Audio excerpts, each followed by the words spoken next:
আল্লাহ রাব্বুল আলামিন বলছেন,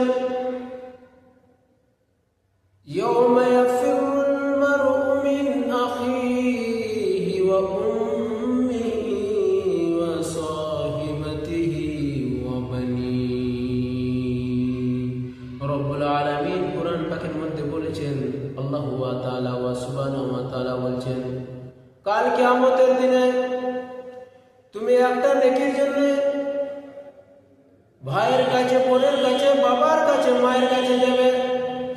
আল্লাহ তাআলা তোমার একটা নেকি নাই, একটা নেকির জন্য তুমি জান্নাতে যেতে পারছো না, তুমি হিসাব দিতে পারছো না। রব্বুল আলামিন বলবে, আমার বান্দা, আমি তোমাকে দুনিয়ায় পাঠিয়েছিলাম, তুমি একটা নেকিও করতে পারোনি, তুমি একটা নেকি তুমি হিসাব দিতে পারছো না, তাহলে তুমি কি করবে?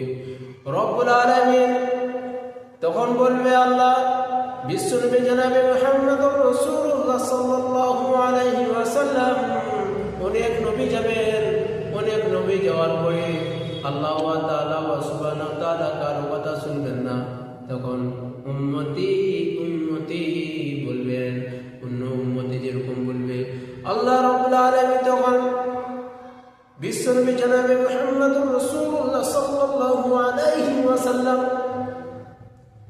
বলবেন, আমি তোমাকে কুরআনুল কারীম নাযিল করেছিলাম তোমার উপরে, যা কিছু আমি কুরআনুল কারীমে আল্লাহ তাআলা সুবহানাহু ওয়া তাআলার কাছে আল্লাহ তাআলা বলেছেন, হে আল্লাহ, হে নবী, তুমি তোমার উম্মতদেরকে হেদায়েত দিয়েছো, সব কিছু করেছো, তাহলে পরে তোমার আজ উম্মত কেন জান্নাতে যেতে পারছে না?